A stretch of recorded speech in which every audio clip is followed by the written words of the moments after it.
I want you to pay close attention about who reaches out to you in the very near future.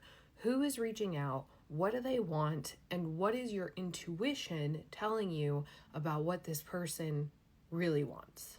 What is going on in here when people reach out? There's something here that doesn't really feel right. I'm not gonna sugarcoat it. Like, I think that there's okay.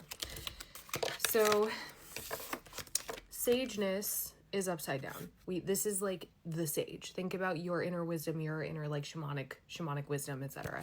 The inner sage. Demon. We're fighting some demons. Reawaken, becoming, terraform, which is about like the lay of the land that is our life, and then manifestation at the bottom of the deck. This is like, and then the Hierophant and the Page of Swords. This is like you on your way to a manifestation, and you're facing one of those lessons that kind of need to come in order for you to receive that lesson. So I'm gonna get a little bit more about what that lesson is and how it's gonna pan out for you. The Empress here. What is coming in? What is this thing that is on its way in? Nine of Swords. Page of Swords, the Hierophant, the Empress, Nine of Swords. It kind of just feels like it's something that maybe you're anticipating. Somebody wants to talk to you, but it's not somebody who's coming from a very healed place. The Ten of Swords with the Fool is like maybe you have separated and you've reached a level of security in yourself, and this person might be coming through because you have reached that level of security. This could also be something that has already happened either very recently or something that you're kind of like processing right now. The idea is that this person is kind of acting as a catalyst for something, right? Where is this leading? What is the higher purpose of this conversation, situation, initiation, whatever? The Chariot, inspired action, strategic action, right? This person is teaching you something about yourself. Knight of Swords, the World, Eight of Cups, Ten of Wands. Yeah, like Ace of Swords. Whoever is coming in here is teaching you a lot about your own power. Like this is, I think that this is something that you've already run into, meaning you've already crossed paths with this person. You already kind of know the deal with who this person is and what it is that they're bringing to the table. You know what they bring into your life. You know what they come to offer. Like, it's like, it's so-and-so. Like, we know how that's going to go. Yeah. This person seems to be very like competitive in nature and probably really threatened by you. There's been a lot of energy around like being threatened, jealousy, kind of projecting emotions onto other people. I feel like a lot of people, and I've received a lot of confirmation that a lot of you guys are dealing with this or have been dealing with this all throughout January. And here in February, it seems to be, as we're starting February off, seems to be kind of coming to a head. But this is dissolving some kind of structure, okay? The Three of Wands at the bottom of the deck here, the Five of Wands, it's devolving, yeah, bringing something down into like its original form, and you're playing a star role in that, from what I can understand here. I feel like you came in to a situation to reform something. Actually, it's kind of bringing a whole new definition to my interpretation of these cards, right? It's bringing a whole new element here.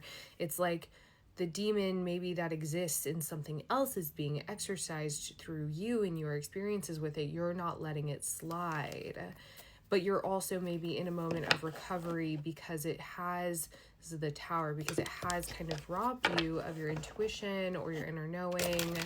Maybe you needed to see the bigger picture, right? Yeah, because Eight of Swords, because it was keeping you kind of in this like mental prison. You couldn't see clearly. The Sun, and now we can. The Magician, and now you can. Okay. The Three of Wands again. That's not if, but when, you know? Page of Cups reversed. The Moon, yeah.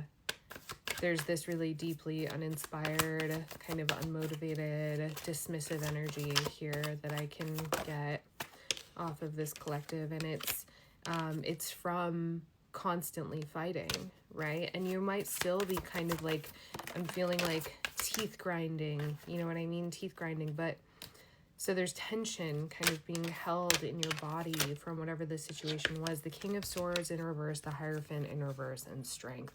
You have had to overcome so much at the hands of whatever this larger power is, you know, projecting onto you, whether it's like your job, a boss, a situation at work, a situation at school, a situation with a friend group potentially. And you've had to remain really like soft in the face of that. You've had to remain really in touch with yourself in the face of that, because it kind of feels like gaslighting, right? It feels like you've been gaslit. And so this moment here that I'm seeing in front of you is one where you get to actually look it in the face and say, that's wrong. Seven of Cups reversed, breaking through the illusion, right? Breaking through the illusion, even if it is costing you, like, I mean, whatever it's costing you, right? Eight of Wands, Page of Swords, Two of Pentacles. It's up to you whether or not you want to. I'm hearing take this call, right? Ace of Cups. Something that you need to understand is that if you do take this call or engage with this person, I think that it is going to be like an emotional ride. It might not feel like it's panning out in your favor, right? It might not feel like it's working in a way that is easeful for you. There might be tension or a fight, and it might even feel like whatever this situation, person, whatever, I mean, it might feel like they won the battle, right? But I don't think that's actually what is happening. And I think that you know that. And that's why I'm thinking of like, there are a few clients that I have that are going through something like this specifically right now. So as this pans out, so like, you know who you are. I know that this applies to at least a few of you. Whatever is going on, right? You are being asked to just trust, right? Like our faith is really being tested in this situation because there's a lot here that just is not true.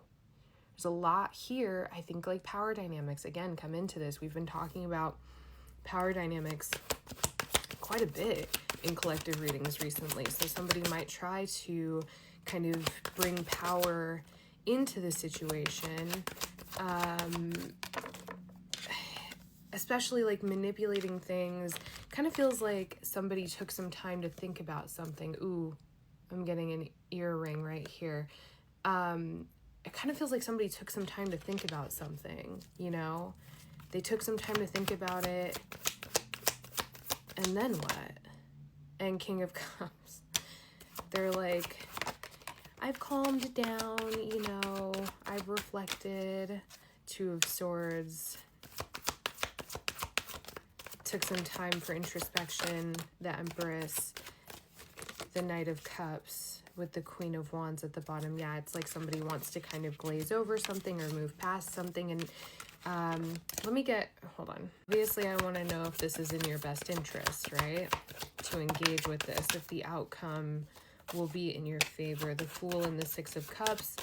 Yeah, I mean, it could be kind of, this is a lesson about boundaries, right? So it could be like a new lease on whatever the situation is, if it's a relationship or a job, whatever it is.